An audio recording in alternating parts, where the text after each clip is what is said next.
नमस्कार दोस्तों, स्वागत है आप सभी का आपके अपने चैनल नॉलेज ट्वीट्स पर। तो कल से हमने स्टार्ट किया था लूसेंट का चैप्टर वाइज सीरीज़ है ये, और ये हर दिन 8 बजे अपलोड हो जाएगा। और कल हमने किया था एंशियंट हिस्ट्री में एंशियंट इंडिया का जो पार्ट है Indus valley civilisation, Harappa civilisation, उसको डिटेल्स में हमने देखा था। और तो आज हम करेंगे सेकंड चैप्टर जो कि वैदिक लिटरेचर, वैदिक टाइम के लिटरेचर पे बेस्ड है। वैदिक लिटरेचर या वैदिक ट्रेडिशन या आर्यंस कहाँ से आए थे, और जो भी वेदा है या फिर अरण्यक है, उपनिषद है, संहिताज है, ये सब के बारे में डिटेल्स में देखेंगे। और जो इम्पॉर्टेंट पॉइंट है वहाँ पे हम ज़्यादा एक्सप्लेनेशन हम देखेंगे, ताकि एग्जामिनेशन के टाइम में अगर क्वेश्चन आते हैं तो वो गलत नहीं हो, अच्छे से हमारा रिवाइज हो जाए। तो चलिए बिना किसी देरी के स्टार्ट करते हैं आज का लेसन। Let's begin. तो आज की वीडियो में हम देखेंगे सेकंड चैप्टर लूसेंट जीके का सेकंड चैप्टर। कल हमने देखा था हड़प्पन कल्चर या इंडस वैली सिविलाइजेशन, जिसका टाइम पीरियड हमने देखा था 2500 बीसी से लेके 1750 बीसी तक है। ठीक है, तो आज जो चैप्टर है ये वैदिक कल्चर चैप्टर है। इसका जो टाइम पीरियड है ये 1500 बीसी से 600 बीसी तक है। ठीक है, तो चलिए अब स्टार्ट करते हैं। जो पॉइंट्स, इंपॉर्टेंट पॉइंट्स रहेंगे उसको अच्छे से डील कर दिया जाएगा। तो चलिए देखते हैं। Original home of the Aryan. The location of original home of Aryans still remains a controversial point. Some scholars believe that Aryans were native to the soil of India, and some other scholars believe that Aryans were migrated from outside, जैसे कि central Asia. ये कौन बोला? Max Muller जी ने बोला। फिर Europe, Arctic region तो बाल गंगाधर तिलक ने बताया। ठीक है, तो ऐसा है कि जब लोकेशन की बात होती है, आर्यंस का ओरिजिनल होम कहाँ है, ये कहाँ से आए, अगर ये बात पे अगर चर्चा होती है तो इसको कंट्रोवर्शियल माना जाता है। इसलिए बिकॉज दो टाइप ऑफ स्कॉलर्स का ग्रुप है। पहला ग्रुप ये बोलता है कि वो हमारे नेटिव हैं, ठीक है, सॉइल ऑफ इंडिया के ही हैं, यहीं पे इनका जन्म हुआ और ठीक है, तो इनका फिर जनरेशन आगे बढ़ा। बट सम बिलीव, कुछ स्कॉलर ऐसे भी हैं जो समझते हैं कि वो लोग बाहर से आए। कहाँ बाहर से? तो कुछ का मानना है, जैसे कि मैक्स मूलर हैं, उनका मानना है कि वो सेंट्रल एशिया से आए। फिर बाल गंगाधर तिलक जो है उनका मानना है कि ये लोग आर्कटिक रीजन से आए थे। ठीक है, तो ये कंट्रोवर्शियल सा पॉइंट रहा है। तो हो सकता है क्वेश्चन में ये पूछ दिया जाए कि आर्यंस को आउटसाइड, मतलब Aryans were migrated from outside, जैसे कि सेंट्रल एशिया, ये किसने कहा? तो you have to tick the right answer as Max Muller. Next, according to the popular belief, the Aryans were supposed to have migrated from Central Asia into Indian subcontinent in several stages or waves during 2000 BC to 1500 BC। तो देखिए, दो type of controversy तो हमने देखा कि कुछ लोग मानते हैं कि ये यहाँ के नेटिव हैं, कुछ लोग मानते हैं कि बाहर से आए हैं। लेकिन पॉपुलर बिलीव, बहुत लोगों का मानना ये है कि ये लोग बाहर से ही आए हैं, they have migrated from central Asia. ठीक है, और ये कब चला था? ये तब की बात चल रही है जब 2000 बीसी से लेके 1500 बीसी तक का टाइम था, तभी इन लोगों का माइग्रेशन हुआ था सेंट्रल एशिया से हमारे इंडियन सबकॉन्टिनेंट में। नेक्स्ट पॉइंट है बोगाज़काई इंस्क्रिप्शन, जो कि एशिया माइनर टर्की में मिला, विच mentions 4 Vedic gods Indra, Varuna, Mitra, Nasatyas, prove central Asian theory as their homeland. तो देखिए, ये जो आर्यंस थे, ये उनका होमलैंड सेंट्रल एशिया था। ये एक थ्योरी है, जैसे सेंट्रल एशियन थ्योरी है, जो मेंशन करता है कि आर्यंस लोगों का असली जो होम प्लेस है या ओरिजिनल होम प्लेस है वो सेंट्रल एशिया ही था। ये जो बोगाज़काई इंस्क्रिप्शन है जो कि एशिया माइनर टर्की में मिला था, ये मेंशन करता है कि 4 वैदिक गॉड थे, इंद्र, वरुण, मित्र और नसत्याज। तो यही चीज़ लिखा हुआ है सेंट्रल एशियन थ्योरी के हिसाब से। ये माना जाता है कि ये लोग सेंट्रल एशिया के ही थे, और वहाँ पे भी वहाँ के इंस्क्रिप्शन में भी 4 गॉड के बारे में मेंशन किया हुआ है, इंद्र, वरुण, मित्र और नसत्याज के बारे में। Next, The group that came to India first settled in present frontier province and the Punjab, then called सप्त सिंधु। ठीक है, तो पहले जो ये लोग आए, ये जो ग्रुप आई थी आर्यंस की, वो लोग फ्रंटियर प्रोविंस जो हैं, शुरुआत वाले जो इंडिया के ऊपर वाले जो पोर्शन है पंजाब के आसपास वाले, वहीं पे ये लोग सेटल हो गए। और उसको उस टाइम पे क्या कहा जाता था, उस रीजन को सप्त सिंधु कहा जाता था, रीजन ऑफ 7 रिवर्स। ठीक है, सप्त सिंधु का मतलब 7 reverse. They lived here for many centuries and gradually pushed into interior to settle in the valleys of Ganges and Yamuna। तो ये लोग शुरुआत में तो आए और पंजाब वाले एरिया में ही ये सेटल हो गए थे।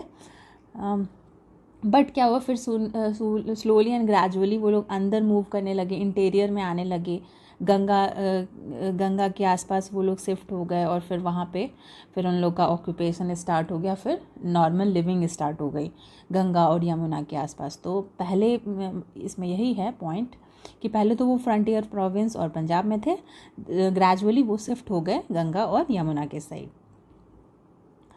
वैदिक लिटरेचर के बारे में देख लेते हैं। इसकी पीरियड भी वही 1500 BC से लेकर 600 BC।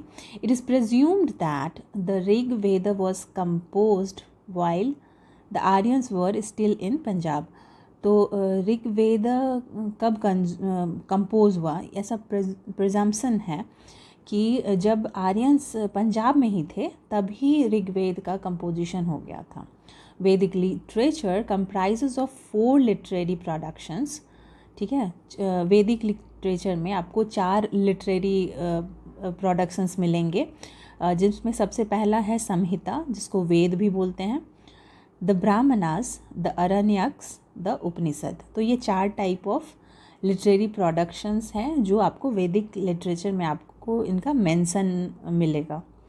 Vedic literature had grown up in course of time and was really handed down from generation to generation by word of mouth. Hence these are called Shruti, to hear। श्रुति का मतलब hear।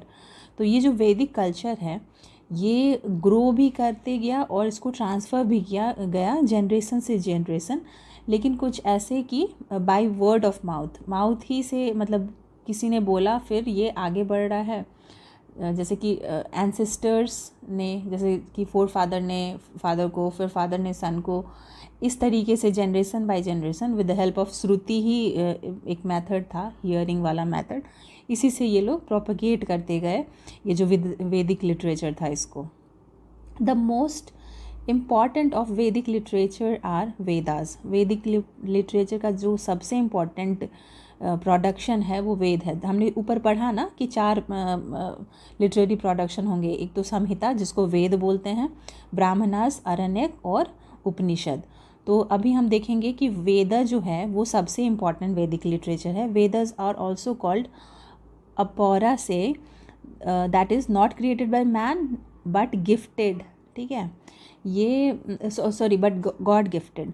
तो ये जो वेदा है, वेदा को एक तो संहिता भी बोलते हैं, फिर अपौरा से भी बोला जाता है इसको। इसका ये मतलब होता है कि ये ह्यूमन से क्रिएट नहीं हुआ है, ठीक है, मैन ने नहीं क्रिएट किया है बट गॉड ने ही गिफ्ट किया है। एंड नित्या, नित्या का मतलब एग्जिस्टिंग इन ऑल इटर्निटी। ठीक है, नेक्स्ट देयर आर 4 वेदास, 4 वेद हैं, जिसमें चारों का नाम देख लीजिए यहाँ पे, ऋग्वेद, सामवेद, यजुर्वेद, अथर्ववेद। ठीक है, the first 3 Veda are jointly called Vedatrayi. ठीक है, ये क्वेश्चन पूछा जाता है, प्रीवियस ईयर में भी आपको मिलेगा, ये पूछा गया क्वेश्चन है, किन तीनों वेद को ट्रायो ऑफ वेदास बोला जाता है। तो ऋग्वेद, सामवेद, यजुर्वेद। ठीक है, यहाँ पे आप देख रहे हैं ऑर्डर भी आपको दिख रहा है, RSY। अथर्ववेद को A से अथर्ववेद उसको साइड कर देना है और RSY जो है वो वेदात्रयी बन जाएगा, ट्रायो ऑफ वेदास। ठीक है, इन तीनों को बोला जाता है, ऋग्वेद, सामवेद और यजुर्वेद को बोला जाता है, क्या बोला जाता है, वेदात्रयी बोला जाता है। Of the 4 Veda, Rigveda, that is collection of lyrics, is oldest text in the world. Therefore, it is also known as first testament of mankind. तो जो 4 वेद हम लोगों ने देखा अभी, ऋग्वेद, सामवेद, यजुर्वेद, अथर्ववेद, तो सबसे पहले बात तो ऋग्वेद जो है इसमें लिरिक्स मिलेंगे आपको, ठीक है। आगे चल के अभी हम देखेंगे कि हाइम्स होते थे, इसमें मंडल्स होते थे।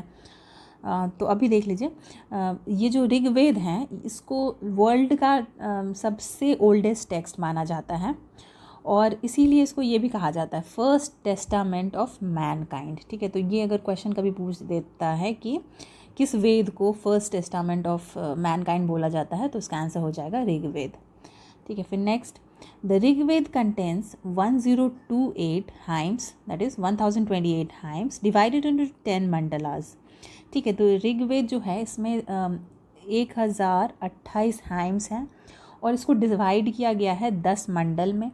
6 मंडल जो हैं, 6 मंडल जैसे कि 2 से लेके 7 मंडल, इसको कहा जाता है गोत्र या वंश मंडल, कुल ग्रंथ भी कहा जाता है इसको। फर्स्ट और 10th वाले the first and 10th mandal are said to have been added later. तो फर्स्ट और पहली और 10वीं वाली जो मंडल है उसको बाद में ऐड किया गया, ठीक है। तो यहाँ पे आप देखिए एक बार, सेकंड से लेके 7 वाले मंडल तक को गोत्र कहा जाता है या वंश मंडल कहा जाता है या कुल ग्रंथ कहा जाता है। एक और जो पहला और 10वां जो मंडल है वो बाद में ऐड किया गया। फिर the 10th Mandal contains famous पुरुष सूक्त which explain 4 varnas, Brahman, Kshatriya, Vaishya, Shudra. The hymns of Rigveda were recited by होत्री, ठीक है। तो यहाँ पे आपको ऋग्वेद के बारे में क्या क्या यहाँ पे इन्फॉर्मेशन मिल गए। सबसे पहली बात तो ऋग्वेद को हम कलेक्शन ऑफ लिरिक्स के तौर पे जानते हैं, ठीक है। ये दुनिया का सबसे ओल्डेस्ट टेक्स्ट है, इसीलिए इसको फर्स्ट टेस्टामेंट ऑफ मैनकाइंड भी बोलते हैं। इसमें 1028 हाइम्स हैं और 10 मंडल्स हैं। 6 मंडल्स जो कि सेकंड से लेके 7th मंडल तक हैं, इसको गोत्र कहा जाता है, वंश मंडल कहा जाता है या कुल ग्रंथ कहा जाता है। फर्स्ट और 10th वाला जो था वो बाद में ऐड हुआ, और जो 10वां मंडल है इसमें क्या प्रेजेंट है, इसमें प्रेजेंट है पुरुष सूक्त, ठीक है। पुरुष सूक्त प्रेजेंट है इसमें, और इस पुरुष सूक्त में क्या एक्सप्लेन किया गया, इसमें 4 वर्ण के बारे में एक्सप्लेन किया गया है, और ये 4 वर्ण कौन कौन से हैं, ब्राह्मण, क्षत्रिय, वैश्य, शूद्र, ठीक है। और हाँ, ये सबसे इंपॉर्टेंट पॉइंट तो यही है, हाइम्स ऑफ ऋग्वेद जो था इसको रिसाइट किसने किया था, होत्री। किसी एग्जामिनेशन में ये पूछ लिया जाता है कि किस वेद को किसने रिसाइट किया, पर्टिकुलरली किसी वेद के बारे में पूछ सकता है, या फिर मैथ द फॉलोइंग में भी पूछ सकता है। तो ये भी याद करना ज़रूरी है कि हाइम्स ऑफ ऋग्वेद जो था इसको रिसाइट किया था होत्री ने। चलिए, RSY हमने ये देखा था ना, वेद त्रयी, तो R तो हमारा कंप्लीट हो गया। अब S में चलते हैं, सामवेद के बारे में देखते हैं। सामवेद जो था ये बुक ऑफ चैंट्स है, ठीक है। इसमें मंत्र ये सब है जिसको चैंटिंग करने की ज़रूरत होती है, ठीक है। लिरिक्स था, अभी हम लोगों ने ऋग्वेद में देखा कि ऋग्वेद में लिरिक्स है। ये जो सामवेद है इसमें चैंटिंग्स हैं, चैंट हैं जिसको चैंटिंग करनी होती है।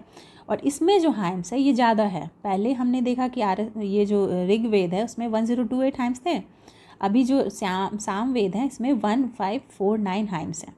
All hymns excluding 75 were taken from Rigved. The hymns of Samved were recited by Udgatri. This Ved is important for Indian music. तो सामवेद के बारे में हम लोगों को क्या क्या पता चल गया। तो सबसे पहले तो इसमें हाइम्स जो हैं वो ज़्यादा हैं, 1549 हाइम्स हैं, ठीक है। 1549 हाइम्स है इसमें। और ये बुक ऑफ चैंटिंग है, इसमें चैंट्स हैं, मंत्र रहेंगे इसमें। और इसमें और क्या है, ये जो हाइम्स हैं इसको किसने रिसाइट किया, उद्गात्री ने किया। और ये जो वेद है ये इम्पॉर्टेंट है इंडियन म्यूज़िक के लिए, बहुत इम्पॉर्टेंट है सामवेद। नेक्स्ट, यजुर्वेद के बारे में देख लेते हैं। The book of sacrificial prayers is a ritual Veda. Its hymns were recited by Adhvaryus. It is divided into 2 parts, Krishna Yajurved, Shukla Yajurved. In contrast to the first 2, which are in verse entirely, this one is in both verse and prose. ठीक है। तो ये जो यजुर्वेद है, जैसे कि हमने देखा कि ये जो सामवेद है इसमें चैंटिंग है, ऋग्वेद में हमने देखा लिरिक्स है। तो यजुर्वेद में क्या है, यजुर्वेद में सैक्रिफाइशियल प्रेयर्स लिखे रहेंगे, ठीक है। इसको रिसाइट किसने किया था, इसको रिसाइट किया था अदवरियुस ने, ठीक है। और फिर इसमें 2 पार्ट हैं, जिसमें फर्स्ट को हम कृष्ण यजुर्वेद कहते हैं, दूसरे को शुक्ल यजुर्वेद कहते हैं। और यहाँ पे ये बोला गया है कि देखिए ऋग्वेद जो था और सामवेद जो था ये इंटायरली वर्स के फॉर्म में था, ठीक है। लेकिन ये जो हमारा यजुर्वेद है इसमें प्रोज भी हैं, कहानियाँ टाइप के भी मिलेंगे आपको, और वर्स टाइप के भी मिलेंगे, पोएट्री टाइप की भी मिलेगी। इसमें दोनों टाइप की चीज़ें मिलेगी यजुर्वेद में, जबकि ऋग्वेद और सामवेद में ऐसा नहीं है कि प्रोज मिलेगा आपको, उसमें सिर्फ वर्सेस मिलेंगे, ठीक है। नेक्स्ट देख लेते हैं अथर्ववेद के बारे में। अथर्ववेद नहीं है वेदात्रयी, ठीक है। Atharvaveda book of magical formula, तो अथर्ववेद में क्या मिलेगा, बुक ऑफ मैजिकल फार्मूला, इसमें मैजिकल फार्मूला मिलेगा। यजुर्वेद में क्या मिलेगा, सैक्रिफाइशियल प्रेयर्स मिलेगा। सामवेद में क्या मिलेगा, चैंटिंग मिलेगी। और जो ऋग्वेद है उसमें क्या मिलेगा, उसमें लिरिक्स मिलेंगे। आगे देख लेते हैं। The fourth and the last one contains charms, spells to ward off evils and disease. For a long time it was not included in category of Vedas। तो अथर्ववेद को बहुत टाइम के बाद वेद के कैटेगरी में डाला गया। और इसमें क्या है ना, इसमें मैजिकल फार्मूला लिखा हुआ है, इसमें मैजिकल फार्मूला या चार्म्स या स्पेल्स लिखे हुए हैं, जादू टोना वाली चीज़ें लिखी है, जिससे एविल्स और डिजीजेस ये सब को ट्रीट किया जाता है, हटाया जाता है, ठीक है। Next excuse me, the Brahmins explains hymns of Vedas. These they are written in prose and ritualistic in nature. Brahma means sacrifice. The various sacrifices and rituals have been elaborately discussed in Brahmanas. Every Veda has several Brahmanas attached to it, ठीक है। तो Brahmins का ये मतलब होगा, इसमें hymns लिखे रहेंगे। वेद जो है सब वेद के साथ अटैच रहता है ब्राह्मण, और उसमें वेद के हाइम्स लिखे रहते हैं, ठीक है। और वो जो लिखा रहता है वो किस तरीके से लिखा रहता है, प्रोज तरीके से लिखा रहता है। उसमें आपको वर्सेस नहीं मिलेंगे, पोएट्री टाइप की नहीं मिलेगी, प्रोज टाइप की मिलेगी, और ये रिचुअलिस्टिक इन नेचर होगा।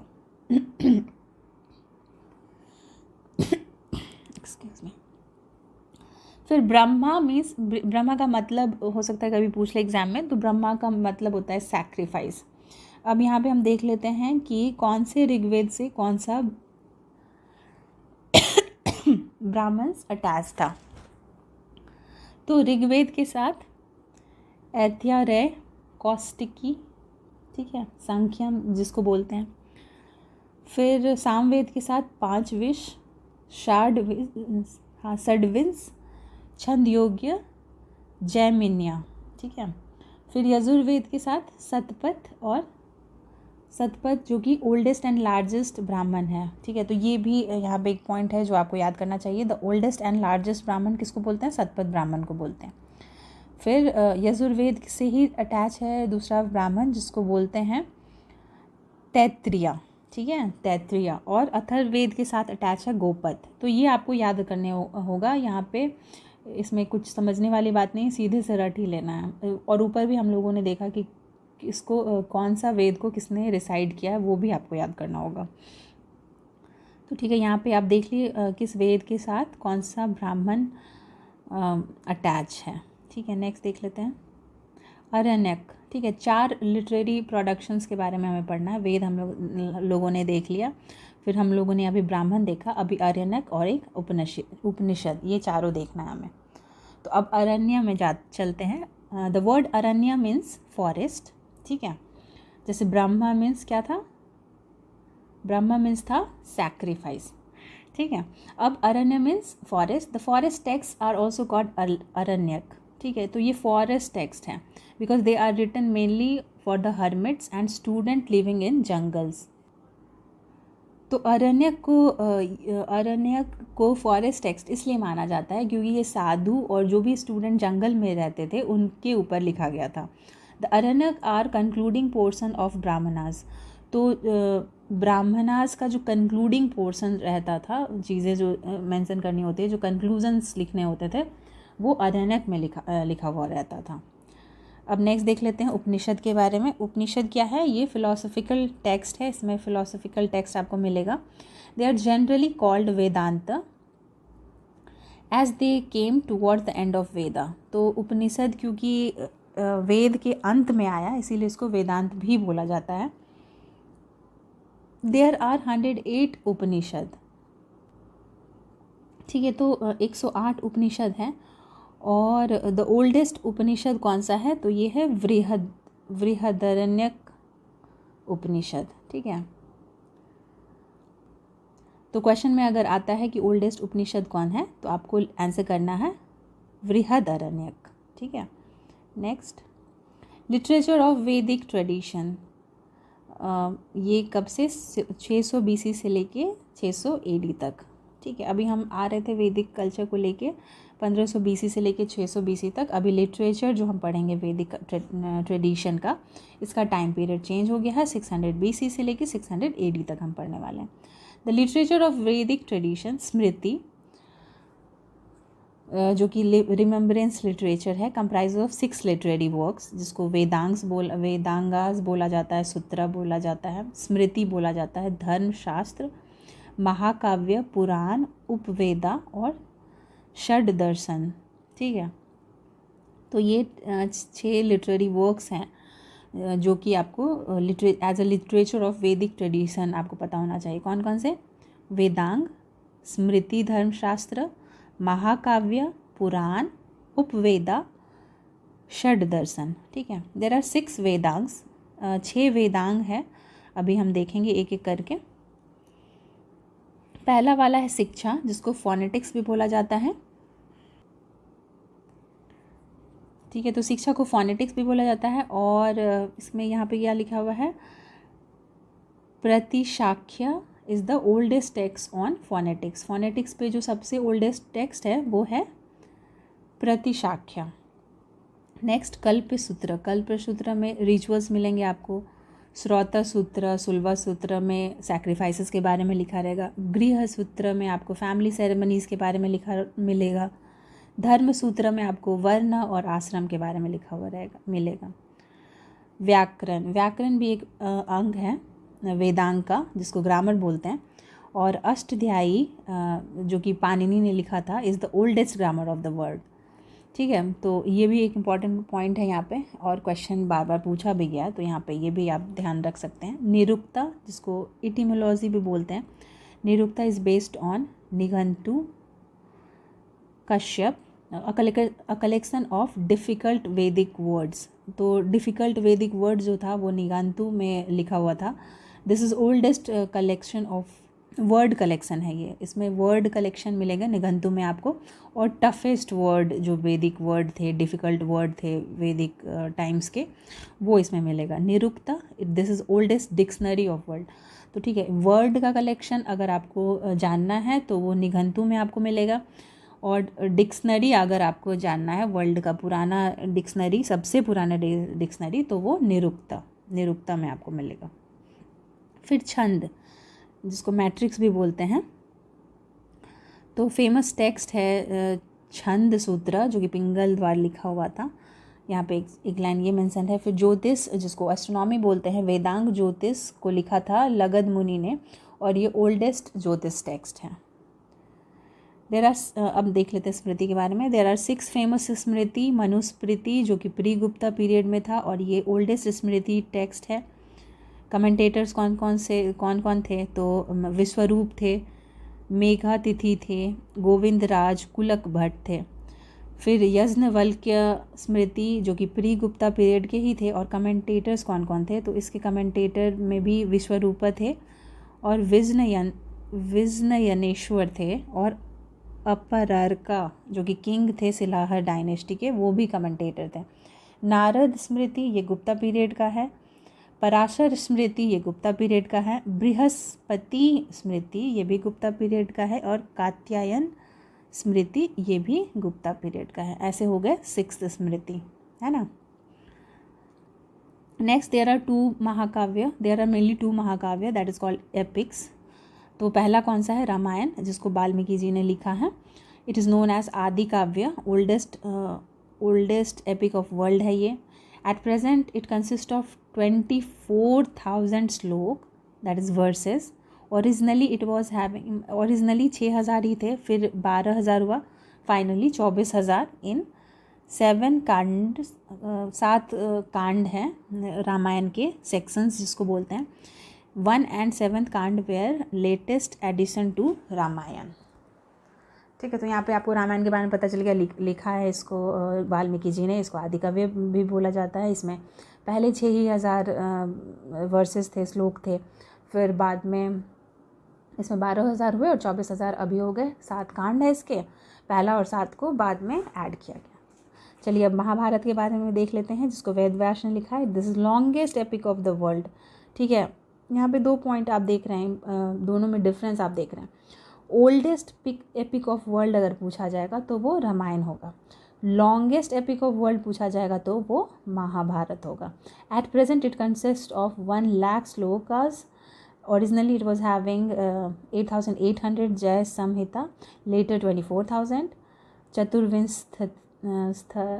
क्या है? चतुर्विंशति सहस्त्री संहिता भारत, फाइनली 1 लाख हो गया इसमें। महाभारत में 18 पुराण्स हैं इसमें, चैप्टर्स, प्लस हरिवंश सप्लीमेंट भी है इसमें।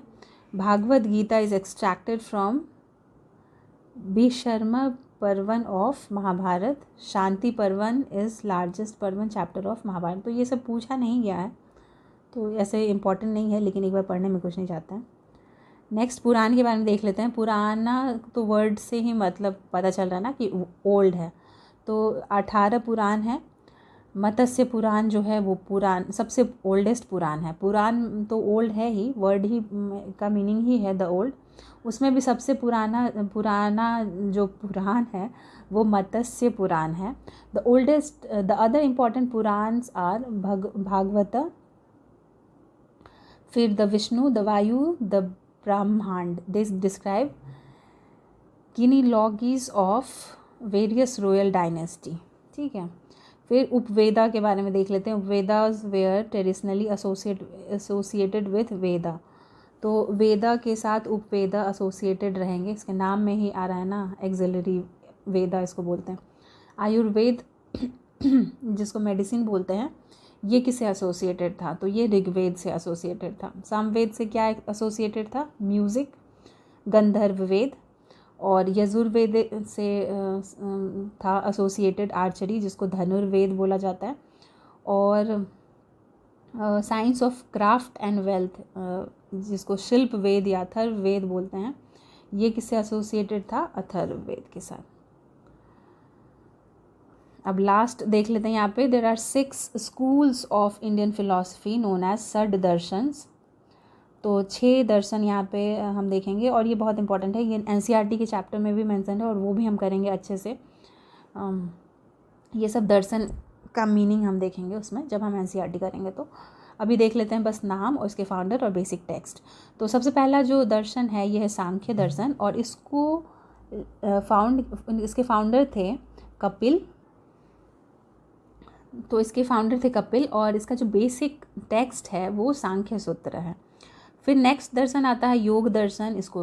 इसके फाउंडर थे पतंजलि, और इसमें जो इसका जो बेसिक टेक्स्ट है वो योग सूत्र है। फिर आता है न्याय दर्शन, और इसके फाउंडर हैं अक्षपद गौतम, और इसका जो बेसिक टेक्स्ट है उसको न्याय सूत्र बोला जाता है। न्याय दर्शन, न्याय सूत्र। योग दर्शन, योग सूत्र। सांख्य दर्शन, सांख्य सूत्र। तो ये सूत्र तो टेक्स्ट, बेसिक टेक्स्ट याद करने में कोई टेंशन नहीं है। जिस दर्शन का है उसका ही उसमें सूत्र वर्ड लग जाएगा, तो वो बेसिक टेक्स्ट बता देगा। यहाँ पे आपको मेनली इम्पॉर्टेंट यहाँ पे ये है कि आप दर्शन के फाउंडर का नाम याद रखें। ठीक है, तो अब चलिए नेक्स्ट देख लेते हैं वैशेषिका दर्शन। तो इसके फाउंडर कौन थे? कानद बोला जाता है इनको, उलुक कानद। और वैशेषिका दर्शन का बेसिक टेक्स्ट क्या हो जाएगा? फिर वैशेषिका सूत्र हो जाएगा। मीमांसा, पूर्व मीमांसा को फाउंड किया था जैमिनी ने, और इसका बेसिक टेक्स्ट क्या हो जाएगा, पूर्व मीमांसा मीमांसा सूत्र हो जाएगा। फिर वेदांत, जिसको उत्तर मीमांसा भी बोलते हैं, उसको उसके फाउंडर कौन थे, बदरयान थे। और ये जो उत्तर मीमांसा है, इसका जो सूत्र मतलब बेसिक टेक्स्ट है, इसको हम ब्रह्म सूत्र या वेदांत सूत्र बोलते हैं। ठीक है, तो यही था सेकेंड चैप्टर। कल हम करने वाले हैं ऋग्वेदिक, दैट इज़ अर्ली वैदिक पीरियड, और इसके जोग्राफिकल एरियाज़ को करेंगे। फिर 10 राजन वॉर को देखेंगे और ये सब देख लेंगे। हाँ ठीक है, पॉलिटी, ये तो अच्छा खासा चैप्टर, ये नेक्स्ट दिन करेंगे, नेक्स्ट कल कर लेंगे हम ये सब। हाँ ये लंबा चैप्टर है, will be giving time to this chapter, अच्छे से करेंगे इसको। ठीक है, तो आज हम लोगों ने देखा फ़िलॉसफी देखा, हमने वेदा देखा, उपवेदा देखा, हमने और भी एपिक्स देखा, महाकाव्य देखा, हमने स्मृति देखा, हमने 6 वेदांग देखा। ठीक है, लिटरेचर ऑफ वैदिक ट्रेडिशन देखा था हमने। ठीक है, तो आज के लिए अब यहीं कंक्लूड करते हैं। कल फिर नया चैप्टर लेंगे और उसका डिस्क्रिप्शन देखेंगे, उसका एक्सप्लेनेशन देखेंगे। चलिए आज के लिए बस इतना ही। तो यही था चैप्टर 2 का एक्सप्लेनेशन। जो भी आपको इम्पॉर्टेंट लगे उसको नोट डाउन कर सकते हैं, अदरवाइज़ अगर बुक है तो उसको मार्क करके रख सकते हैं, ताकि एग्जामिनेशन के टाइम में रिवीजन करने में ये आपको इजी हो जाए और ज़्यादा कंफर्टेबल हो जाए। तो चलिए वीडियो को वाइंड अप करते हैं। अगर वीडियो आपको पसंद आया तो इसको लाइक कीजिए, शेयर कीजिए अपने दोस्तों के बीच, और चैनल को सब्सक्राइब करके रखिए, क्योंकि हमें ये डेली बेसिस पे ये सीरीज़ आने वाला है, और हम NCERT सीरीज़ को भी जल्दी से ही स्टार्ट करने वाले हैं।